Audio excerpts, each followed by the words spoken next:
जय श्री कृष्णा। स्वागत है आपका मेरे YouTube channel blogs with Sonika में। आज हम परिवर्तनी एकादशी की कथा सुनेंगे। परिवर्तनी एकादशी 6 सितंबर दिन मंगलवार को रखी जाएगी। परिवर्तनी एकादशी हर साल भाद्रपद माह के शुक्ल पक्ष की एकादशी तिथि को रखी जाती है। इसे पद्मा एकादशी भी कहते हैं। इस एकादशी व्रत में वामन देव की पूजा होती है। इस व्रत से इसे वामन एकादशी भी कह सकते हैं। जो लोग परिवर्तनी एकादशी का व्रत रखते हैं वे भगवान विष्णु की पूजा करते हैं। वामन स्वरूप की पूजा करने से मोक्ष प्राप्त होता है। पूजा के समय परिवर्तनी एकादशी व्रत कथा सुनी जाती है। तो चलिए सुनते हैं परिवर्तनी एकादशी व्रत कथा। धर्मराज युधिष्ठिर बोले, हे भगवान, भादों की शुक्ल पक्ष की एकादशी का क्या नाम है तथा उसकी विधि क्या है? इस व्रत को करने से कौन सा फल मिलता है? सोच समझाकर कहिए। श्री कृष्ण भगवान बोले, हे राजश्रेष्ठ, अब मैं अनेक पाप नष्ट करने वाली तथा अंत में स्वर्ग देने वाली भादों की शुक्ल पक्ष की एकादशी की कथा को कहता हूँ। आप इसे ध्यान पूर्वक सुनो। इस एकादशी की कथा को जयंती एकादशी भी कहते हैं। इस एकादशी की कथा सुनने मात्र से ही पापों का नाश हो जाता है। इस एकादशी के व्रत का फल वाजपेय यज्ञ के फल से भी अधिक है। इस जयंती एकादशी की कथा से पापियों का उद्धार हो जाता है। जो व्यक्ति गति चाहते हैं उन्हें इस एकादशी का व्रत अवश्य करना चाहिए। यदि कोई धर्मपरायण व्यक्ति एकादशी के दिन मेरी पूजा करता है तो मैं उसको संसार की पूजा का फल देता हूँ। उसे मेरे लोक की प्राप्ति होती है। इसमें किंचित मात्र संदेह नहीं है। जो व्यक्ति इस एकादशी के दिन वामन भगवान की पूजा करता है वह तीनों देवता अर्थात ब्रह्मा विष्णु महेश की पूजा करता है। जो मनुष्य इस एकादशी का व्रत करते हैं उन्हें इस संसार में कुछ भी करना शेष नहीं रहता है।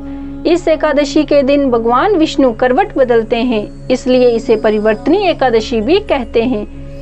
इस पर युधिष्ठिर बोले, हे भगवान, आपके वचनों को सुनकर मुझे महान संदेह हो रहा है कि आप किस प्रकार सोते तथा करवट बदलते हैं। आपने बलि को क्यों बांधा और वामन रूप धारण करके क्यों लीलाएं की? चातुर्मास्य व्रत की विधि क्या है तथा आपके शयन करने पर व्यक्ति का क्या कर्तव्य है, सो विस्तार पूर्वक कहिए। श्री कृष्ण भगवान बोले, हे राजन, अब आप पापों को नष्ट करने वाली कथा को श्रवण करो। त्रेता युग में बलि नाम का एक दानव था। वह अत्यंत भक्तदानी, सत्यवादी तथा ब्राह्मणों की सेवा करने वाला था। वह सदैव यज्ञ तप किया करता था। वह अपनी भक्ति के प्रभाव से स्वर्ग में इंद्र के स्थान पर राज्य करने लगा। इंद्र तथा अन्य देवता इस बात को सहन न कर सके और भगवान के पास जाकर प्रार्थना करने लगे। मैंने तेजस्वी ब्राह्मण बालक के रूप में बलि को जीता। इस प्रकार राजा युधिष्ठिर बोले, हे जनार्दन, आपने बालक रूप धारण करके उस बलि को किस प्रकार जीता, सो सविस्तार समझाइए। श्री कृष्ण भगवान बोले, हे राजन, मैंने वामन का रूप धारण करके राजा बलि से याचना की कि हे राजन, तुम मुझे 3 पैर भूमि दे दो, इससे तुम्हारे लिए 3 लोक दान का फल प्राप्त होगा।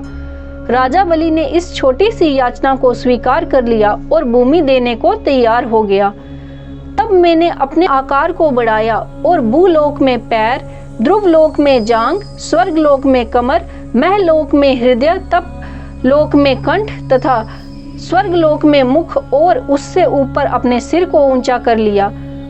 उस समय सूर्य, चंद्र, नक्षत्र, इंद्र तथा अन्य देवता आदि शास्त्रानुसार मेरी स्तुति करने लगे। उस समय राजा बलि को पकड़ा और पूछा कि हे राजन, अब मैं तीसरा पैर कहाँ रखूं?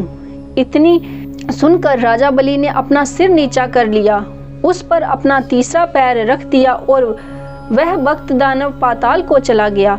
जब मैंने उसे अत्यंत विनीत पाया तो मैंने उसे कहा कि हे बलि, सदैव तुम्हारे पास ही रहूंगा। भादों के शुक्ल पक्ष की परिवर्तनी नामक एकादशी के दिन मेरी एक प्रतिमा राजा बलि के पास रहती है और एक क्षीर सागर में शेष नाग पर शयन करती है। इस एकादशी को विष्णु भगवान सोते हुए करवट बदलते हैं। इस दिन त्रिलोकीनाथ जी विष्णु भगवान की पूजा की जाती है। इसमें चावल और दही सहित रुपया दान किया जाता है। इस दिन रात्रि को जागरण करना चाहिए। इस प्रकार व्रत करने से आदमी समस्त पापों से मुक्त होकर स्वर्गलोक को जाता है। वहां स्वर्गलोक में जाकर चंद्रमा के समान सदैव प्रकाशित होते रहते हैं। उनको इस लोक तथा परलोक दोनों से यश मिलता है। जो इन पापों को नष्ट करने वाली परिवर्तनी एकादशी को सुनते हैं, उन्हें अश्वमेघ यज्ञ का फल मिलता है।